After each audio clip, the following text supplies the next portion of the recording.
carved mask lies half buried in mud. It's painted. You see it first as decoration, Chungal art eroding in rain.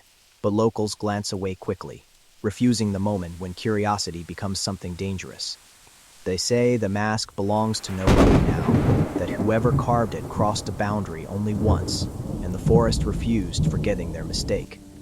Children are warned never touching it, never turning it over, because the last person who did walked deeper in and simply never returned. For generations, drums have sounded before dawn, not to celebrate, but to remind everyone listening that this place chooses which stories survive daylight.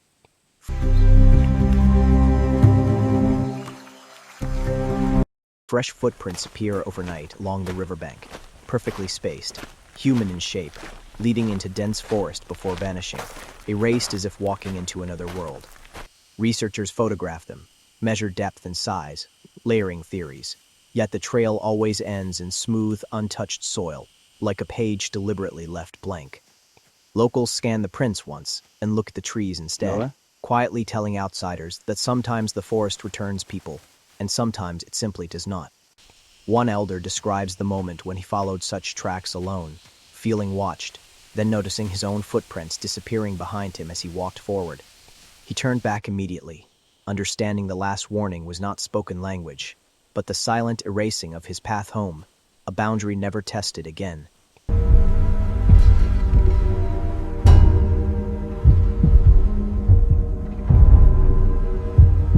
Downstream, a rusted boat drifts in slow circles, discovered days after its crew disappeared, supplies untouched, radios intact, an ordinary vessel missing only people. Inside, one symbol is carved deep into the metal, crude yet intentional, a shape no one recognizes, exposed like a message nobody should read. Authorities document every object, count rations, check engines, but the logbook ends mid-sentence, a final entry describing calm waters before everything simply stops. Locals refuse boarding that boat twice, insisting whatever happened there finished the story already, and returning would only invite the ending to repeat. At night, the hull knocks softly against the bank, as if something unseen still climbs aboard, continuing a journey long after names were erased. There are places you can ask about once, and only once, because the first question earns silence, and the second earns a story nobody wants. Guides who speak freely about jaguars and storms fall quiet when certain valleys are mentioned, eyes lowering, conversations changing direction like rivers avoiding rock. Maps show only blank green where these names should be, yet every local gesture, a subtle hand wave, draws invisible borders outsiders are warned respecting. One traveler recalls the moment when he insisted on coordinates, watching the guide pack up silently and walk away, leaving curiosity alone with itself. Some secrets here are not hidden by distance or difficulty, but by choice, guarded through collective refusal, a boundary enforced by silence rather than fences.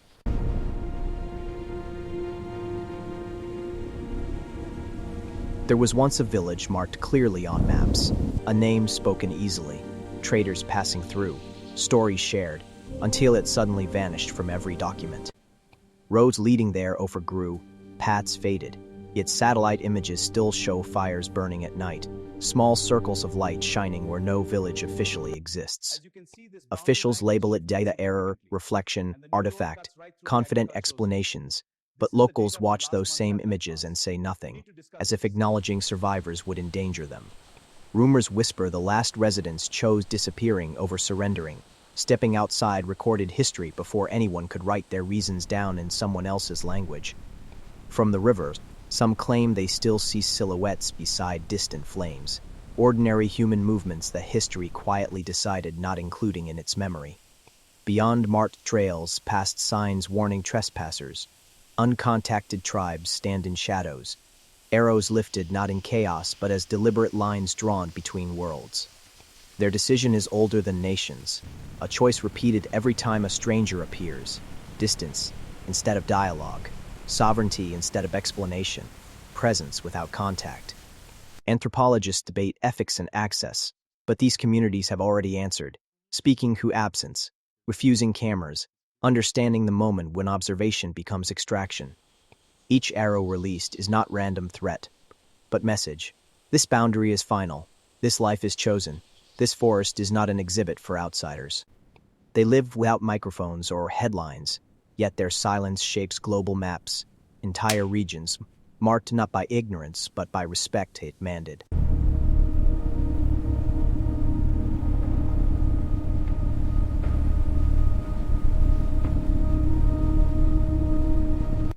Pilots who love numbers and navigation still mark one river bend differently, avoiding it when possible, logging failures they cannot fully explain without superstition.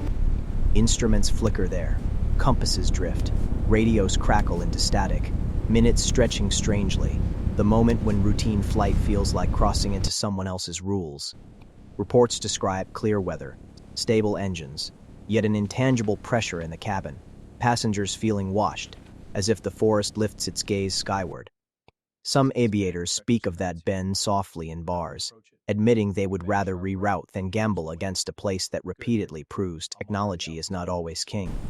On charts, it is just coordinates and curves, but in human stories, a warning, not every path deserves crossing simply because it exists.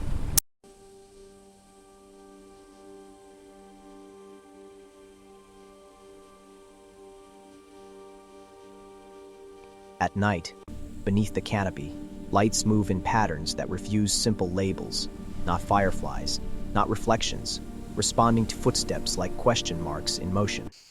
Cameras catch faint trails, glowing threads weaving between trunks, shifting when people stop, dimming when approached, brighter when watched from a respectful distance.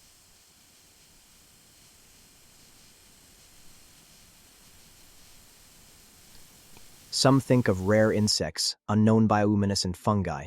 Others whisper of something intelligent, observing quietly, testing the edges of how much attention humans can handle.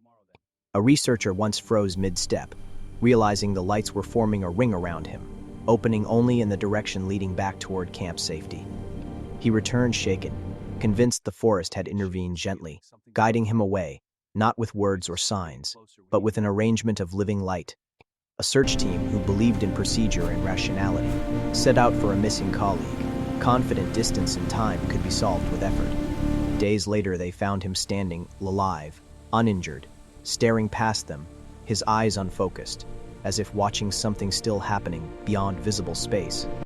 He could not explain where he would been, repeating only one line about the instant the forest looked back, and refused letting him walk away unchanged. Doctors measured heartbeats and reflexes, all normal, yet conversations collapsed, every question ending at that same phrase like a wall nobody could climb. Eventually, he stopped describing it at all, choosing silence, while those around him quietly reshaped their understanding of who exactly observes whom in this place.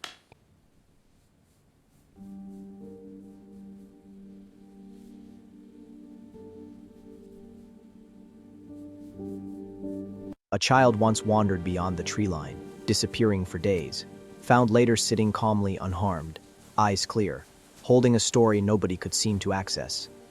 They asked where she had gone, who helped her, what she saw, but she spoke only through drawings, one repeated shape, filling every scrap of paper. The symbol resembled nothing known, no tool, animal, or landmark, yet she drew it with certainty, the moment when memory translated itself into lines, instead. Adults argued over meaning, projecting fears and myths, until one night she quietly stopped drawing, leaving the shape unfinished on a page by her bed. Years later, the paper is gone, burned or misplaced, but some swear they still remember that outline, a secret carried only in uncertain recollection. Across these stories, something larger emerges, not random fear but pattern, boundaries respected, warnings repeated, disappearances accepting, a forest behaving less like background, more like character. The Amazon is treated as a resource, destination, mystery, yet locals treat it as neighbor with rules, choosing caution before curiosity, listening more than they explore.